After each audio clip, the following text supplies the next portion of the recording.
I'm going to start my talk on heart failure for the family physician. And I also call this talk Heart Failure Update for the non-cardiologist. Mr. Chairman, let me begin by saying that heart failure is not a disease. Now, this may come across as a very shocking statement for you, but let's look at the data. Heart failure defined is a problem with the structure or the functional capability of the heart either to fill the ventricle or empty the ventricle. So either to fill or to empty. If you see a patient with heart failure, see whether he is less than 75 or more than 75. If he is more than 75, your causes of heart failure are either ischemic heart disease, hypertension, valvular heart disease, atrial fibrillation, and that unknown category that I was talking to you about. Now, heart disease comes with various risk factors. People are hypertensive, people are diabetic, people have cholesterol, and it's been known that the comorbidities of heart failure, for example, a diabetic patient is 33% likely to get heart failure as compared to atrial fibrillation, chronic obstructive aortic disease, and patients with chronic renal failure. So they go hand in hand. Now look at the data, that if a family physician treats hypertension appropriately, he can drop the incidence of heart failure by approximately 50%. And if you treat the heart failure appropriately in a diabetic patient, this ratio goes down by 52 to 56%. If a family physician treats a patient with heart failure aggressively with hypertension post-myocardial infarction, this figure goes down to around about 80%. The importance of maintaining a blood pressure at the family physician point of view is evident by this study in 2004, that even if you drop the diastolic blood pressure by 2 millimeters, you can drop the incidence of ischemic heart disease by 6% and the incidence of heart failure by 15%, just by 2 millimeters drop in diastolic blood pressure. If you see a patient with atrial fibrillation, he will have lost approximately 30% of the cardiac output. So a patient who is not in atrial fibrillation and suddenly becomes short of breath, he has developed AF, he loses 30% of the cardiac output. Moreover, we know that in this day and age over here of rheumatic heart disease, an untreated valvular heart disease will lead to approximately 81% of heart failure if it remains untreated. And the biggest cause, myocardial infarction, you have a dead muscle over here. Approximately 45% of patients developing heart failure. We always call it in UK, if the heart muscle is dead, it would not contract. An easy way to remember is, dead meat don't beat. So a dead cardiac muscle will not beat. That's what the problem is. So heart failure has a cause like hypertension. It has a cause like atrial fibrillation. It has a cause like valvular heart disease and ischemic heart disease. The end point of all these problems is heart failure. That is why we find that the heart failure is a common end point for many diseases of cardiovascular system, and it's the end result. So that's why I say heart disease, heart failure is not a disease. Heart failure is in fact the poor management of a disease. If you don't treat hypertension, it will lead to heart failure. If you don't treat ischemic heart disease, it will lead to heart failure. So heart failure is the end point of a poor management of the disease.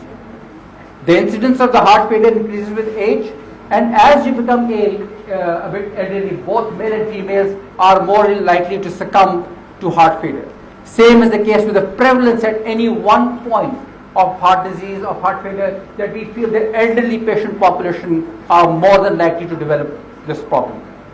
And these patients, especially the elderly patient population, is likely to get on readmitted over and over again to the hospital. The incidence of 3 months admission is around 30%, that the elderly patient is likely to get admitted to the hospital within 3 months is 30%.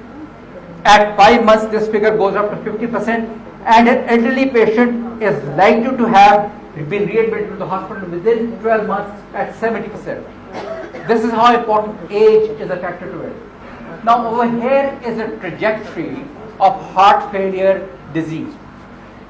you have your first incident point or event in which the patient becomes short of breath and is admitted to the hospital.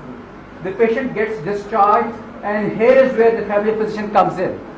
They manage the patient by diuretics, ACE inhibitors, angiotensin-converting enzyme inhibitors, aldosterone antagonists. The patient remains stable. Patient loses compliance, gets on readmitted to the hospital over and over again. By the fourth admission, the patient is heading towards end-stage heart failure, and that's the point in which the patients usually die in the hospital. So the role of the family physician is right from the first event of the heart failure right to the end of how the patient is going to succumb ultimately. Now, whenever the patient gets admitted, the likelihood of his coming out of the hospital alive drops by 50% per admission. So after the first admission, on the second admission, 50% of the patient would have died. On the third admission, 50 more. On the fourth admission, 50 more. So your role as a family physician is to keep the patients out of the hospital, because hospitals don't treat heart failure very well, family physicians do.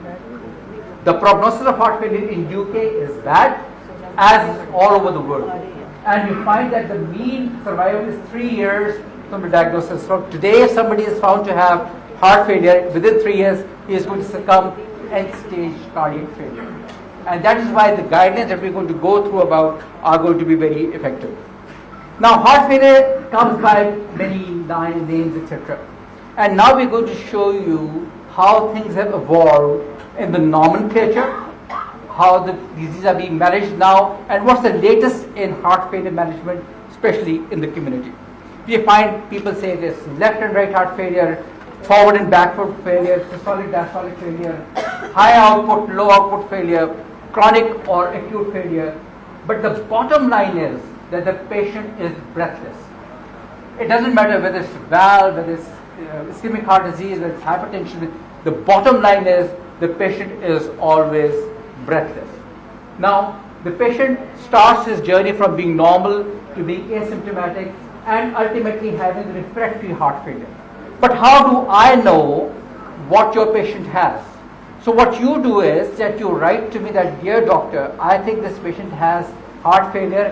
The first question that comes to mind is, what's the physical capacity of the patient? And the physical capacity of the patient is done by New York Heart Association criteria. Very simple criteria, very simple normogram. Class 1 is when the patient is normal. Class 2 is when you have minimal symptoms on maximal exertion. Class 3 is when you have maximum symptoms on minimal exertion. And class 4 is when you have symptoms at rest. In the community, you will be dealing with patients with class 1, class 2 and class 3 patients. You will be referring all patients with class 4 symptoms because they are not fit enough to be managed at home. But how do we understand what heart failure is all about? I usually tell my students that the anatomy of and physiology of a failing heart is based on a tale of 3 organs. And if these 3 organs are working properly, the patient is never going to heart failure. The first organ is the lung, the second is the heart, and the third one is the kidneys. The lungs communicate to the heart communicates to the lungs. The heart communicates to the kidneys, and if the kidneys fail, there's a strain on the heart. So let's vision it in the form of a pipe which has 3 sections, 1, 2 and 3. Each section denotes either the heart, the lung and the kidneys. If you block the pipe at any point, you'll have a back pressure. So if you block the pipe over here, the heart gets affected. If you block the pipe at the heart level, the lungs get affected. And this becomes very apparent in the practical way of how we treat heart failure. Supposing the patient's kidneys fail, the patient is not able to excrete the amount of urine, and that leads to a strain in the heart. Then if you develop left ventricular hypertrophy, you develop LVF. When the heart fails, you develop pulmonary edema. So that is why this axis of heart, lungs and kidneys is vitally important. You see that you cannot have a patient who leaves The curse of a heart failure, if the heart is involved, or the lungs are involved, or the lungs are involved, and the kidneys are involved. So each one of these is interrelated to each other. Now, just imagine the lungs empty the blood into the heart. The heart is working properly, it excretes blood through the kidneys. No problem at all. But how do we assess how the heart is functioning? Easy way to remember is the heart can never remain empty without blood. There has to be some blood in the heart at some time or the other. Now, the more the blood remains in the heart, the more heart dilates. So the ideal situation, whatever comes into the heart should go out of the heart properly. If you have more blood coming in and less blood coming out, the heart dilates because of volume in the heart. The more dilated the heart is, the more volume of blood in the heart. Now, if you imagine ejection fraction is the amount of blood which is pumped out from the heart. In a normal person, the ejection fraction is around about 60 to 70%. It's not ever 100%. A moderately reduced ejection fraction is when you have between 41 and 49%. And a reduced ejection fraction is when you have between 49 and below, 40 and below. So ejection fraction is the amount of blood which is pumped out at one point of the cardiac cycle. Normally it's around about 60 to 70%. Nobody gets 100%. So the heart, what happens is blood comes in, blood goes out, but if there's more blood going out than in, then you have a problem. Now, systolic heart failure is when the heart muscle becomes weak. The muscle which is contracting the heart is weak. That means it's got to push harder to get this blood through the kidneys. But if the blood is not being able to pump properly, the lungs get affected and you develop pulmonary edema. This is called systolic heart failure, when the pump becomes weak. If it's an engine, the engine is not firing on all the cylinders. This dilated heart and poorly contracting heart is what we call heart failure with reduced ejection fraction. This is the latest terminology that all the family physicians are now being encouraged to use as far as reduced heart failure with systolic impairment is concerned. Heart failure with reduced ejection fraction is when the heart's ejection fraction reduces below 40%. That means the pump is weak. Now, this is the heart in normal time. You can see the heart, all the chambers are contracting very well. This is the left ventricle, this is the right ventricle, and the atria below. In a patient who has a dilated heart, see what happens. This is a ballooned left ventricle. The heart is not pumping very well, the muscle is weak, so the lungs get affected. The patient becomes breathless. This is called heart failure with reduced ejection fraction, or mainly called HFrEF. Let's go on to that. This is my picture back in 1995. I was a bodybuilder at that time. And as you can see that I was pumping weights and my muscles became big. I do not grow big muscles, but the muscles become thickened at every time. Then the thickness of the muscles is dependent upon the strain on the heart. The causes are either hypertension, AF, hypertrophic cardiomyopathy, or aortic stenosis. So the thing is, hypertension, age, hypertrophic cardiomyopathy, and aortic stenosis all lead to a thickened heart muscle. The heart does not grow more muscle, but the heart muscle becomes big. Human body cannot grow more blood vessels. So if the heart muscle becomes big and the vessels remain the same, that means there is more area to supply the blood to, but less blood supply. And that is why every patient with systolic, with left ventricular hypertrophy succumbs to ischemic heart disease at about 20%. This is a patient with left ventricular hypertrophy, and you can see that the heart muscle becomes thick. The heart size does not increase, but the cavity size reduces. The heart failure which is caused by a thickening of the heart muscle like this is called heart failure with diastolic dysfunction, in which the heart muscle becomes so thick that it's not able to relax properly. This is called heart failure with preserved ejection fraction. That means the heart can pump properly, but cannot relax properly. And because of this, the lungs again get affected with water, and you get heart failure from that point of view.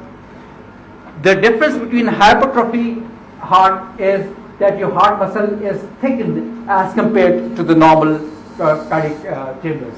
The poorly relaxing heart and with preserved ejection fraction is called heart failure with preserved ejection fraction.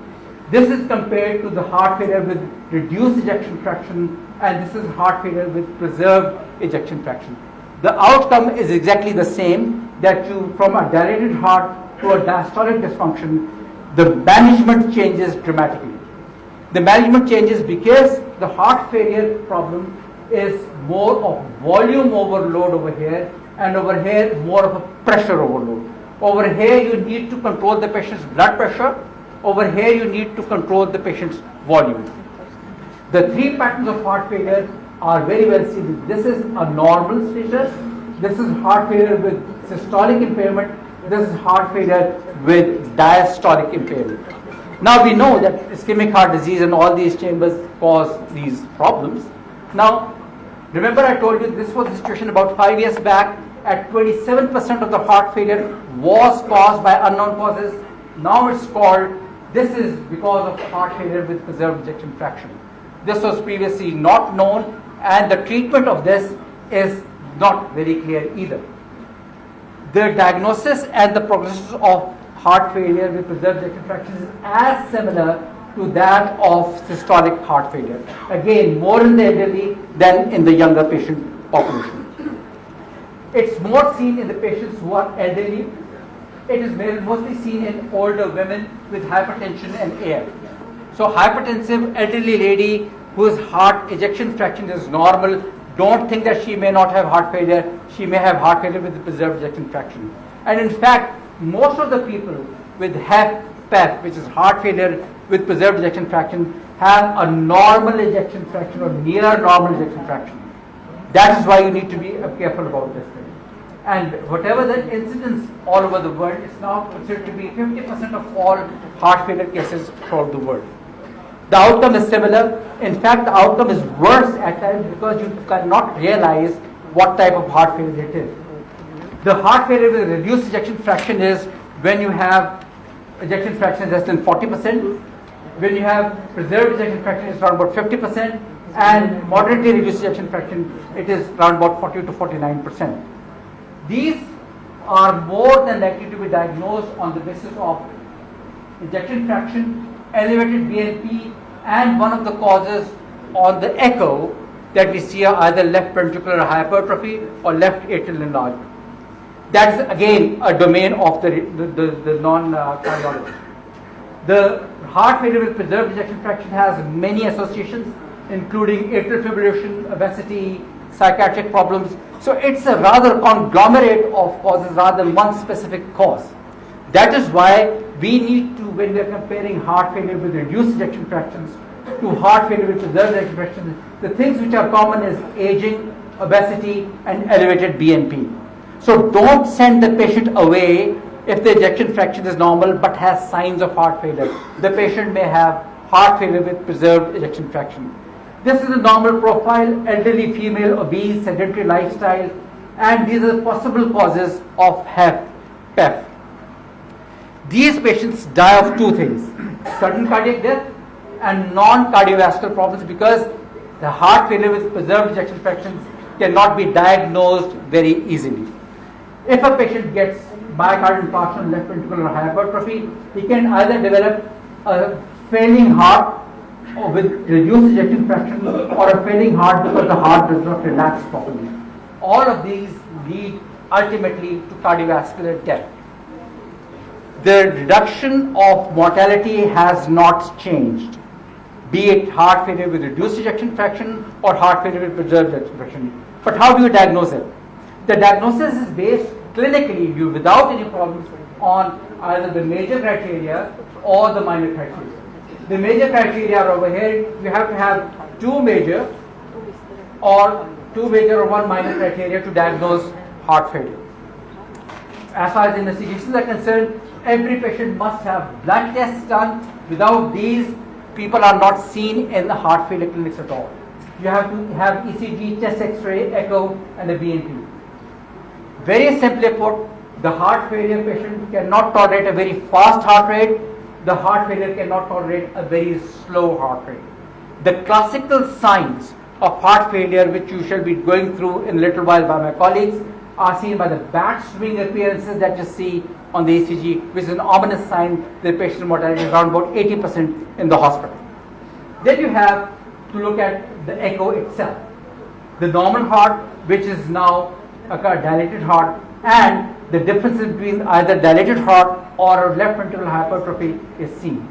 That is the basis of our diagnosing whether this is a dilated cardiomyopathy, if there is no cause, hypertrophic cardiomyopathy in which the interventricular septum thickens up, or the restrictive cardiomyopathy in which the heart cannot relax very well. The BNP is a very important tool. It's being used extensively, but the diagnosis of heart failure on the based on BNP is overrated.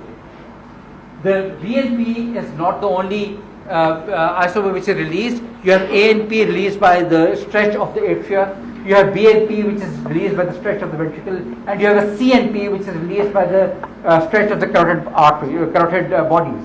So BNP is what we are looking at. But how safe and how reliable is BNP? BNP, if it is 0, is very significant. That rules out cardiac failure. That is the use of BNP. But if the BNP is very high, there is an increased incidence of poor prognosis. The main correlation is that if the BNP is less than 100 picograms, that's the diagnostic criteria of excluding acute heart failure. So elevated BNP, poor prognosis. Midway BNP, we don't know other causes, and a very low BNP would indicate heart failure with reduced ejection fraction and can exclude it completely. Easy way to remember BNP is breathing near impossible. So BNP has a negative predictive value. How do you manage heart failure? I emphasize this because you have 5 symptoms: shortness of breath, edema, orthopnea, fatigue, and PND. Now, the first 4 are related to fluid overload. The last one is related to low cardiac output. So 5 symptoms, first 4 related to fluid overload, the last one is related to low cardiac output. The heart failure treatment, the mainstay of reducing symptoms is diuretics, and diuretics alone. The symptoms will not get any better. As far as disease modifying is concerned, ACE inhibitors, beta blockers, aldosterone antagonists. Now, there are some non-pharmacological means, and there are some pharmacological means also. From your point of view, the first prescription that you use, remember the number 2. The patient's sodium restriction should be less than 2 grams. The fluid intake should be less than 2 liters. The patient should be advised to use 2 pillows. The alcohol intake, which is not relevant over here, should be less than 2 units. And the total calorie requirement should be 2000 per day. So the figure 2 is very important from your perspective of how you advise the patient what to do. The pharmacological means are ACE inhibitors, ARBs, beta blockers, digoxin, aldosterone antagonists, and diuretics. So there are 3 targets: angiotensin, noradrenaline, and aldosterone. We have to block all 3 of these to improve the prognosis of the patient. Now, in order to block the angiotensin, we use ARBs or ACE inhibitors. Whatever the cause, whatever the ACE inhibitor, does not matter which ACE inhibitor that you use. Now, I told you the median survival is 3 years. Once you use the ACE inhibitors, look at the survival, how it's prolonged. So your ACE inhibitors should be a part and parcel of every prescription that you use. Again, look at the kidneys, because the kidneys are very important to function. The second blockade is that of adrenaline, and that is done by beta blockers.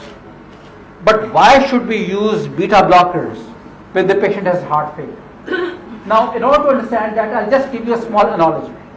I would just ask you guys to put your hands together like this.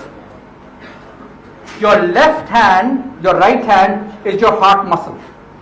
your left hand is your coronary artery. Just remember that. Now see what happens. Now I would like you to contract your right hand fingers. Okay, that means you are squeezing your coronary arteries, correct? So when the heart contracts, your coronary arteries get squeezed. When the heart relaxes, the coronary perfusion occurs. What beta blockers do is they prolong the diastole. They help prevent the heart do this. If the heart is tachycardic, you'll see that the heart's blood supply is impeded. That is why we give beta blockers to all our patients to prevent the diastolic phase. This is very important, and no matter which beta blocker that you use, doesn't matter whether you use atenolol, carvedilol, propranolol, don't forget beta blocker in your treatment of heart failure. Now the third problem, the third enemy of the heart is with aldosterone. And we block this by giving things like aldosterone antagonists, which are called spironolactone and things like that. Now, if you give somebody spironolactone whose ejection fraction is approximately 40%, that figure is important. You reduce by the overall mortality by 35%. So the three things which are very important is ACE inhibitors, beta blockers, and aldosterone antagonists. The side effect of all this, all aldosterone antagonists, is hyperkalemia, gynecomastia, so you need to be a bit careful about it. Digoxin is very well used, but how effective is digoxin? Everybody uses it, but is digoxin effective in heart failure? Now the data shows that digoxin does not improve the survival. Amazing. But what digoxin does from your point of view is prevents rehospitalization. And from the primary physician's point of view, it's very important that the patient should remain in the community. And that is why digoxin is more used in the community rather than in the hospital itself. Diuretic therapy. Now, that is the mainstay of controlling the heart's volume. But the problem is that if you reduce the volume, the kidney function can go haywire. The only diuretic that you should use is what we call a loop diuretic. The loop diuretic, the most commonly used is Lasix, correct? Now Lasix is called Lasix because it lasts for 6 hours. Remember that. When Lasix came out for the first time, this is the only diuretic which lasts for 6 hours. That is why Lasix should be given twice in a day. One at 8 o'clock in the morning, one at 1 o'clock in the afternoon. Lasix once a day does not help the patient at all. You can be non-therapeutic, but in order to prove that, that's the way forward. There are two important factors which have come in the advancement of heart failure in the community. And the first one is Entresto, which I was involved in the trials of. Now, Entresto is used, and the other one is an anti-diabetic medication, SGLT2 inhibitors. I'm going to come to that in a little while. In New England Journal, we mentioned that if there is a combination of sacubitril and valsartan, if you give this combination in patients who have advanced heart failure, which are beyond ACE inhibitors, beta blockers, aldosterone antagonists, you will find that these patients improve dramatically. The overall reduction is around about 20%, and the clinical benefits are that 20% reduction in cardiovascular death, 20% reduction in cardiovascular mortality, 21% reduction in the first hospitalization.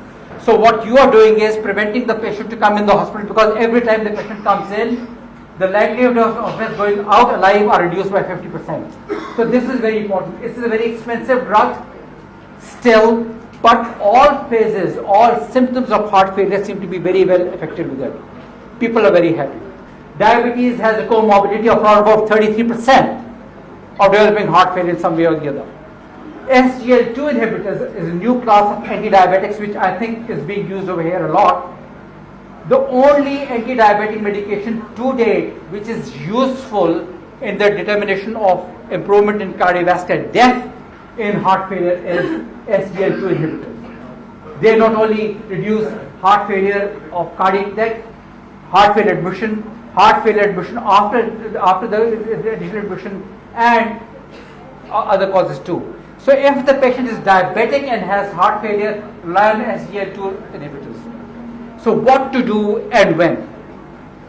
So, though there are many treatment options for dilated heart with reduced ejection fraction, there is a limited data on what to do with heart failure on reduced ejection fraction or preserved ejection fraction. A simple nomogram with systolic impairment is rely on diuretics, and diuretics alone to improve the symptoms. Secondly, every patient should have an ACE inhibitor, a beta blocker, and aldosterone antagonist. If the heart failure worsens, add Entresto, and if the patient is diabetic, ask SGLT2 inhibitors. If this does not work, give me a call. I'll be more than happy to deploy a device for the patients. But that's very expensive. In our setting, this should be the mainstay of the treatment.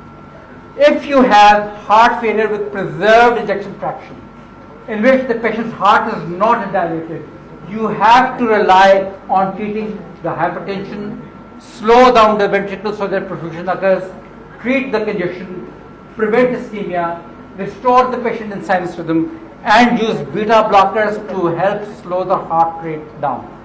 Because there is no guideline for heart failure with preserved ejection fraction.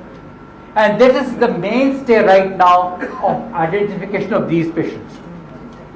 There is no control. We treat the comorbidity and control the symptoms. So, ladies and gentlemen, heart failure is not a disease. Heart failure is the end result of the poor management of the disease. Thank you.